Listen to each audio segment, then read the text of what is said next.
जय हिंद दोस्तों।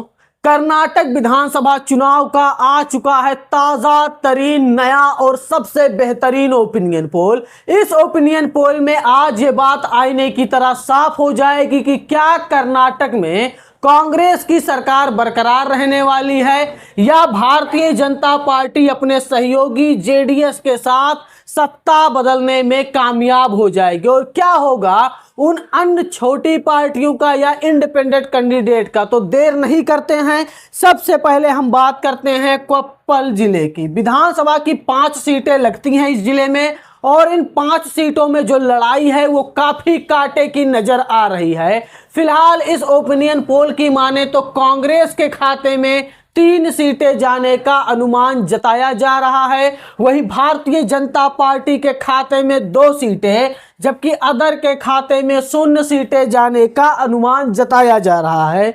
बात कर लेते हैं दोस्तों बालाकोट जिले की। विधानसभा की 7 सीटों वाला जिला है बागलकोट जिला, और इन 7 सीटों में कांग्रेस को नुकसान उठाने को मिल सकता है। 7 में से 3 सीटें कांग्रेस के खाते में जाने का अनुमान है, वहीं 4 सीटें भारतीय जनता पार्टी, जबकि 0 सीटें अदर के खाते में जा सकती है। इसी के साथ बेल्लारी जिले की 5 विधानसभा सीटों पर नजर डालें, यहां पर कांग्रेस पीछे हटते हुए नजर आ सकती है। बेल्लारी की 5 में से 2 सीटें कांग्रेस के खाते में जाने का अनुमान जताया जा रहा है, वहीं 3 सीटें भारतीय जनता पार्टी, जबकि अदर के खाते में एक भी सीट जाने का अनुमान नहीं जताया जा रहा है। बेलगावी में विधानसभा की 18 सीटें हैं, और इन 18 सीटों में फिलहाल कांग्रेस मजबूत नजर आ रही है। 18 में से सबसे अधिक 11 सीटें कांग्रेस के खाते में जाने का अनुमान जताया जा रहा है,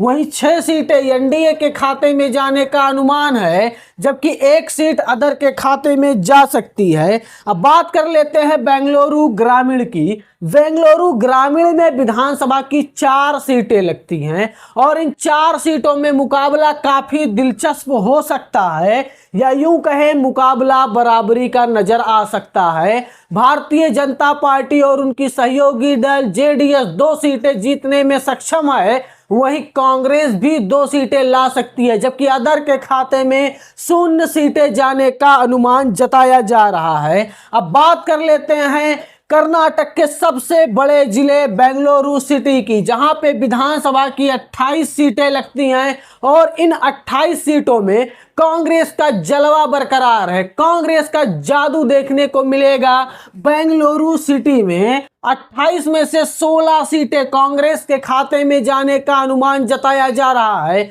वहीं भारतीय जनता पार्टी भी कुछ खास पीछे नहीं है, 11 सीटें जीत सकती है। भारतीय जनता पार्टी दहाई का आंकड़ा पार कर सकती है बेंगलुरु सिटी से, जबकि अदर के खाते में 1 सीट जाने का अनुमान जताया जा रहा है। बात करें दोस्तों बीदर की, तो बीदर में विधानसभा की 6 सीटें लगती हैं, और इन 6 सीटों में से कांग्रेस के खाते में सबसे अधिक 4 सीटें जाने का अनुमान है, जबकि भारतीय जनता पार्टी 2 सीटें जीत सकती है। अदर के खाते में 1 भी सीट जाने का फिलहाल अनुमान नहीं जताया जा रहा है। अब बात करते हैं चामराजनगर की। विधानसभा की 4 सीटें लगती हैं जिले में, और इन 4 सीटों में मुकाबला काफी दिलचस्प नजर आ सकता है। आप देखेंगे जब नतीजा आएगा तो इस जिले में जो मुकाबला होगा काफी कांटे का होगा। फिलहाल इस ओपिनियन पोल की माने तो 2 सीटें कांग्रेस के खाते में, वहीं 2 सीटें भारतीय जनता पार्टी के खाते में, अदर के खाते में 0 सीटें जाने का अनुमान जताया जा रहा है। चिकबलपुर की बात करें, विधानसभा की 5 सीटें लगती हैं, और इन 5 सीटों में सबसे अधिक सीट कांग्रेस के खाते में जा सकती है, और सीट का नंबर 3 हो सकता है। वहीं भारतीय जनता पार्टी भी 2 सीटें ला सकती है, अदर के खाते में 0 सीटें जाने का अनुमान जताया जा रहा है। चिकमंगलुरु की बात करें तो विधानसभा की 5 सीटें लगती हैं यहाँ पे, और इन 5 सीटों में मुकाबला काफी दिलचस्प होगा। फिलहाल इस ओपिनियन पोल में भारतीय जनता पार्टी बढ़त बना रही है चिकमंगलुरु से 3 सीटें लाकर, वहीं कांग्रेस 2 सीटों पर सिमटती हुई नजर आ सकती है, जबकि 0 सीटें अदर के खाते में जाने का अनुमान जताया जा रहा है। चित्रदुर्ग के 6 सीटों पर अगर नजर डालें तो यहाँ पे कांग्रेस के खाते में 3 सीटें जाने का अनुमान जताया जा रहा है। वहीं भारतीय जनता पार्टी 2 सीटें ला सकती है। अदर के खाते में 1 सीट जाने का अनुमान जताया जा रहा है। तो चित्रदुर्ग के 6 में से 3 सीटें लाकर कांग्रेस सबसे बड़ी पार्टी बनते हुए नजर आ सकती है। बात कर लें दक्षिण कन्नड़ की, विधानसभा की 8 सीटें लगती हैं दक्षिण कन्नड़ में, और यहाँ पे भारतीय जनता पार्टी और उनकी सहयोगी दल जेडीएस 3 सीटों पर सिमटती हुई नजर आ सकती है। वहीं 5 सीटें कांग्रेस के खाते में जाने का अनुमान जताया जा रहा है। जी हाँ, अगर दक्षिण कन्नड़ के 8 में से 5 सीटें कांग्रेस जीतती है तो दक्षिण कन्नड़ जिले की सबसे बड़ी पार्टी बन सकती है, जबकि अदर के खाते में 0 सीटें जाने का अनुमान जताया जा रहा है। दमन गौरव की बात करें दोस्तों, विधानसभा की 7 सीटों वाला यह जिला है और इस जिले में जो मुकाबला है 19-20 का होता हुआ नजर आ सकता है। फिलहाल भारतीय जनता पार्टी यहां पे पीछे आ सकती है 3 सीट लेकर, वहीं कांग्रेस 4 सीटें लेकर आगे बढ़ते हुए नजर आ सकती है, जबकि अदर के खाते में 0 सीटें जाने का अनुमान जताया जा रहा है। धारवाड़ की 7 सीटों पर अगर नजर डालें तो यहां से कांग्रेस को अच्छा खासा नुकसान उठाने को मिल सकता है। 7 में से सिर्फ 3 सीटें जाने का अनुमान जताया जा रहा है कांग्रेस का। वहीं भारतीय जनता पार्टी सबसे अधिक 4 सीटें लाने में कामयाब हो सकती है। अदर के खाते में 0 सीटें जाने का अनुमान जताया जा रहा है। गदग जिले में विधानसभा की 4 सीटें लगती हैं और इन 4 सीटों में जो मुकाबला है वो काफी दिलचस्प होगा। 4 में से 2 सीटें कांग्रेस के खाते में तो 2 ही सीटें भाजपा के खाते में। अदर के खाते में कोई भी सीट जाने का अनुमान नहीं जताया जा रहा है। गुलबर्ग जिले में विधानसभा की 9 सीटें लगती हैं, पर इन 9 सीटों में मुकाबला काफी दिलचस्प होने वाला है। 9 में से 5 और सबसे अधिक सीटें कांग्रेस तो जीत रही है, लेकिन भारतीय जनता पार्टी भी कमजोर नहीं है। गुलबर्ग में भारतीय जनता पार्टी 4 सीटें जीत रही है अपनी गठबंधन के साथ में।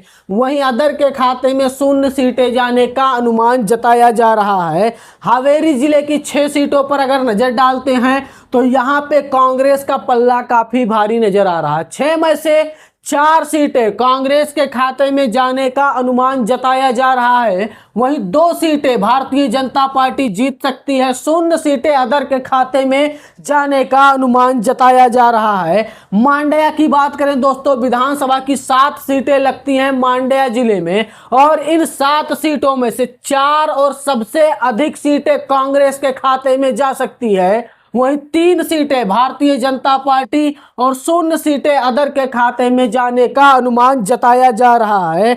इसी के साथ अब बात कर लेते हैं मैसूर जिले की। विधानसभा की 11 सीटें लगती हैं मैसूर जिले में, लेकिन इस ओपिनियन पोल में आप देखेंगे कि मैसूर जिले में कांग्रेस काफी पीछे होते हुए नजर आ रही है। मात्र 4 सीटों पर सिमट सकती है मैसूर जिले में कांग्रेस। वहीं 6 सीटें और सबसे अधिक सीटें गठबंधन के खाते में जाने का अनुमान जताया जा रहा है।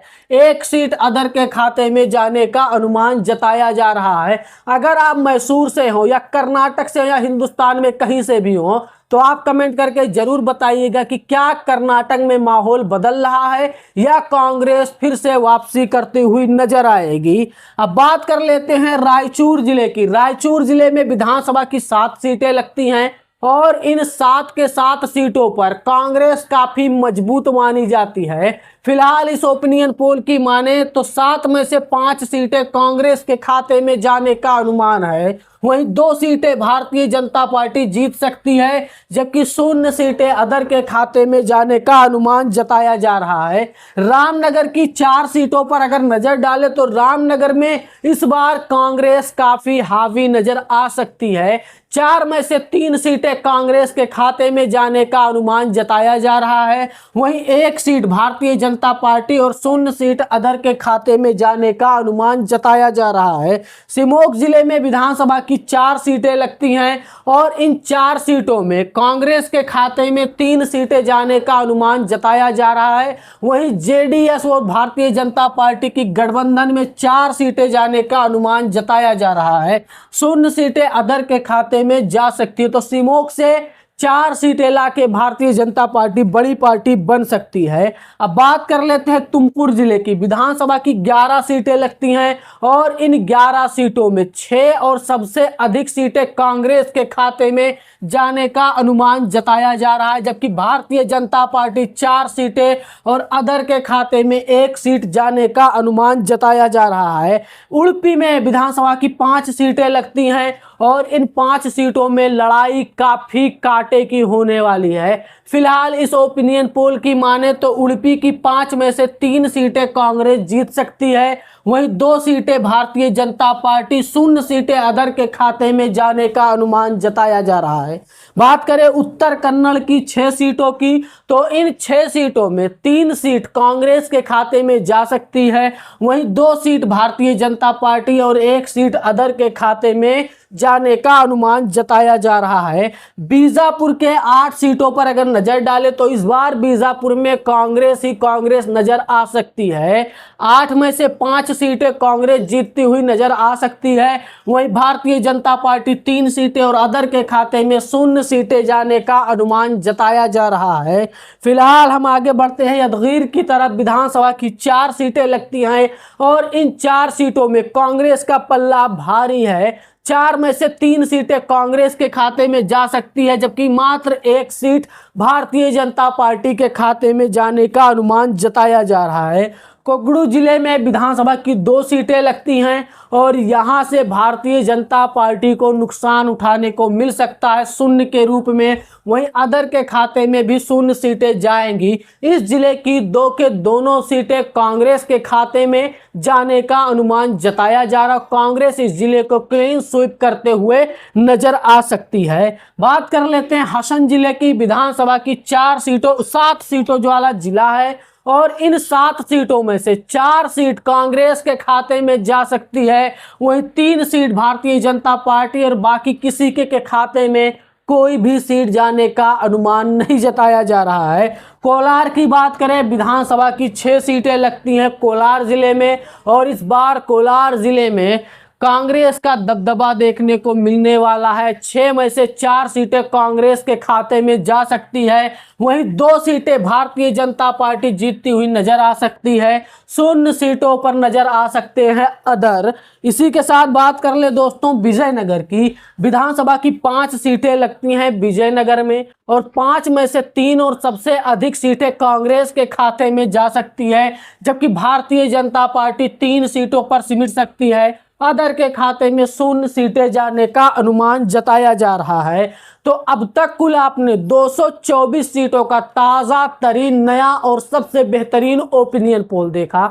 इस ओपिनियन पोल में यानी 224 सीटों में 6 सीटें अदर के खाते में जा सकती है, वहीं भारतीय जनता पार्टी और जेडीएस के गठबंधन में 92 सीट जाने का अनुमान जताया जा रहा है, जबकि मौजूदा वक्त में सरकार चला रही है कांग्रेस और डीके शिव कुमार के नेतृत्व में इनकी सरकार चल रही है। 126 सीटें लाने का अनुमान जताया जा रहा है इस ओपिनियन पोल में इस बार कांग्रेस का। तो आप अगर कर्नाटक से हो, कर्नाटक के चुनाव में रुचि रखते हो या देश से कहीं भी हो, तो कमेंट करके जरूर बताइएगा कि क्या कर्नाटक में अब की बार 120 क्रॉस कर पाएगी कांग्रेस, और आपका इस ओपिनियन पोल के बारे में क्या राय है, अपना राय कमेंट बॉक्स में जरूर दें। हम मिलते हैं अगली वीडियो में। धन्यवाद।